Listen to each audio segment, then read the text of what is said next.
Okay, so as you can see, we have a lot of content coming at you today. We want to take your questions as we go through all of this stuff, and the way we're going to do that is by chat. So if you look underneath our pictures here, you'll see a chat screen. Please feel free to ask as many questions as you want. We'll be watching and addressing them either during the presentations or we'll queue them up as the presenter is finished. But Dan, you with me? Can I hear you? Yes, can you hear me? Yep, just turn it up just a little bit. But before we get our panel in here, Dan from AgSense and from NIA and other illustrious organizations, let's just walk through framing the whole story for us before the panel gets on. What's this disc all about? Tell this story for us. So one of the things that we were looking at, particularly with the work through NIA, was could you actually save water and energy if you use more precise irrigation? And so the projections have been this. If you get very precise irrigation that's just flat over the field, but you're doing it more precisely than you do today, you can imagine about a 5 to 8% savings. If you go to the next, which is varying the speed of the pivot alone as you go around, you might experience even more, 15 to 18% savings. And then if you move all the way up where you're just not varying the speed, but how much water is going on into each section of your field, particularly if it's highly variable soil, you can imagine up to 20 to 22% water and energy savings based over what you are today. So okay, so let's find out, is that real? And let's bring in our panel, Rorik, Chad, and Steve. Can you turn your cameras on? And let's just do a roundtable on that. Rorik, you've been at this a while. Does that strike you as attainable, 20%? Oh, Rorik, we need you to turn on your mic. And Chad, Steve, make sure that your mics are turned on as well. Absolutely. We have done this for some time, nearly 5 years, and documented, working closely with AgSense and Nick's work with the crop metrics, and it is attainable, at least 2 inches in our particular instance, consistently, 2 acre inches. Steve? Yes, what we found is it's dependent on the field. So in our area, those achievements can be made, but you got to pick your fields. And Chad, from the academic point of view, the researcher point of view, what do you make of that, up to 20%? We've done some limited trials and seen that that's possible. But I'll echo what Steve said. It depends on the field. There's certainly some tough fields that need more attention, and then there's some that are more uniform. So pick your fields, and everyone knows where their tough spots are. So let's just transition to how many cycles does it take? Is it possible to in one season figure out, I got some new stuff, I can be really smart, I can cut back, I can be really efficient. Oops, I just killed things. How do you deal with trading off health of the plant or yield against discovering optimal water use? Rorik, why don't you take that? Well, I mean, there's entry levels, and so the first step is obviously how much rain or precip are you getting in the season? How much soil moisture do you have, and how do you monitor that? And then start to make the decisions that are field specific and crop specific. Steve? I'd have to agree with Rorik on that. You got to start with your baseline and just keep working at it. Okay, and Chad?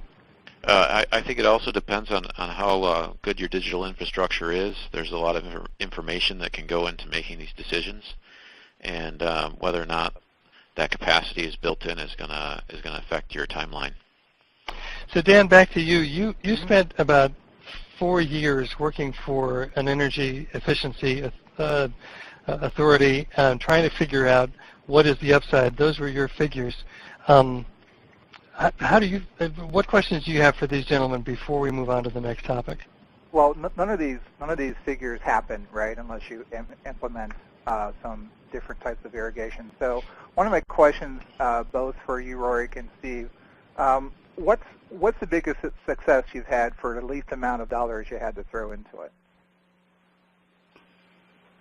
It would be, we're always looking to add value to any investment, and we've gone through several iterations of pivot controls, and at every juncture we've tried to add value, and though that probably is one of the primary drivers with us, is obviously looking at and monitoring a large geography, 25-mile radius, 150 miles to drive into each pivot.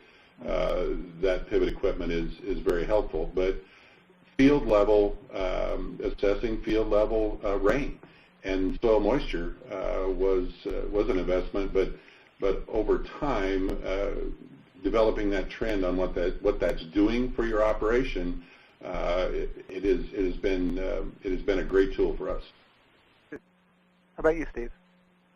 Yeah, using your telemetry, just using what hardware you already have. A lot of this precision ag, we've had the ability to do it for years. No one ever called it that. And we've always had the ability to program our circles and to slow them up and speed them down. Well, now there's a program that allows us to do that, integrate that into our operation. But before we were always doing it before, but no one ever called it precision ag. We've always slowed up and speed up our pivots and vary the speed to get different amounts of water on. So, Gee, Steve, do you feel better about yourself now that you got a fancy name? What's that? It was a joke. It was an attempt at humor. I was asking if you feel better about yourself now that you got a fancy name for what you're doing. Oh, yeah. I don't know.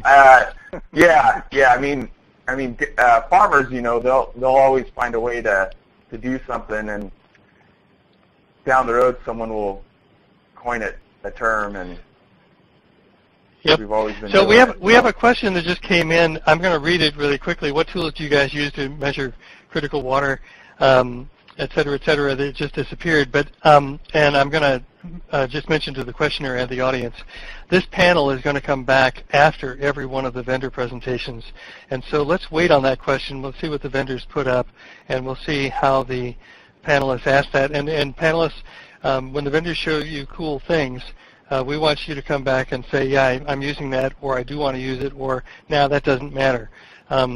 So that's how we'll handle that question. I do want the audience to meet itself, so you have some sense of who else is out there. This isn't a room where you can get coffee and see name badges, so let's just take a look at who's in the audience, and this also will inform some of how the panel answers questions. We already addressed that. But what happened to me here? Oh, I know what I'm doing wrong. I'm making a mistake. I'm supposed to press a different button. Here we go. There we go. We got big pictures for the audience analysis. Stand by. All right, so who's in this audience? We have, these are percentages overall. So we have about 20% extension services and farm bureaus, and then a mixture of suppliers and customers. We have about 25% of the audience is power and water utilities or economic development agencies, and then amongst the growers and ranchers, most of the growers and ranchers are very large family farms or corporate farms. About 45% of the audience is growers and ranchers. So of those folks, who are they? Well, it's the whole mix, all the role players from farmers, ranchers are attending. And then we asked, when folks registered, what are your decision drivers? Now, to understand this slide, this is not a mutually exclusive prioritization. We just asked people, what's driving your decision? And so this is a roll-up of all mentions. It's interesting to me that everything I've ever heard is, what's really driving people is to increase yield. But the most mentions from this audience was water conservation and cost reduction. So panel, question for you guys. Does that make sense to you, or is that does that mean that the pressure for conservation is increasing? What do you make of this slide? Rorik, what do you think? Well, I think is it exactly what drives what we do here in Southwest Nebraska.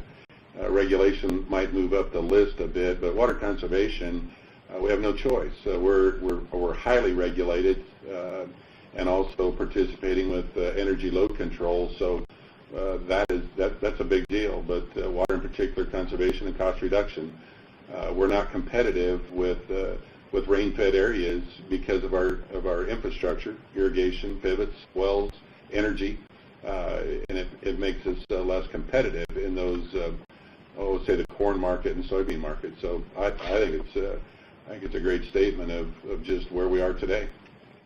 So Steve, you're on the other side of the room, other side of the world, next to a really, really big river. Do you have the same pressures, or which drivers drive you where you are in Patterson, Washington? We do have the same pressures for water conservation. Are you still there? Yep, we're still here. We can hear you. Oh, okay. I lost you on my video feed. We lost your video too, but go ahead and keep going. Okay. Yeah, we do have the same pressures for water conservation, but we are next to a big river, and usually getting the amount of water we need isn't as big of a challenge as it is in other states. So I'm looking for increased yield because that's what's going to pay for all this technology, right? Yep. Dan, do you have any questions or thoughts around this, or just on behalf of the audience that we have? Well, one of the things I'd like to know is that this all sounds great, and Chad, you might kick in here too. What are some of the barriers you think that keep people from deploying this? Here's some that we heard from the audience. Maybe they were disappointed in past products, or it was hard to monitor the soil, or there's lots of updates or not enough information, or maybe too much information in some cases, or startup costs. What do these make sense to you guys? Are there other barriers that we need to overcome in the industry to get people to utilize precision irrigation? Actually, if I can jump in before somebody answers, let's go back to Rorik. How about if we take that question this way? Rorik, have you ever experienced any of these unpleasant situations? Well, reluctantly, yes. But I mean, when you're involved in technology and you're willing to dip your toe in the water and be on the front side of innovation or an early adopter, those are inherently a part of every one of your ideas to enter into that realm. So, telemetry, disappointing performance, yeah, telemetry. Inconvenience, I guess that would be one that I'd want to have a little more information on, but the monitoring piece is huge. The record keeping, updates, and not enough information. I think it's more, the information piece is more about how do you get all of the providers and the vendors to talk to each other in a data share or a data platform that we can use in a simple dashboard or simple decision-making tool that you can utilize. Startup cost, it is extremely high, but what's the right thing to do? At some point, you have to figure out what is going to help your operation not only right now, but 3 and 5 years out. So I'm thinking about Terry Schultz and Nick Emanuel, our vendor presenters coming up, and they're listening. They're going to respond to some of those concerns as you've expressed them. Steve, do you have any thoughts on this? Anything to add? Yeah, I do. The not enough information part of it kind of makes me chuckle, because what about too much information? Mm-hmm. Yeah. I mean, here we have all this data. Well, what do we do with it? Yep. We got so much information on these fields.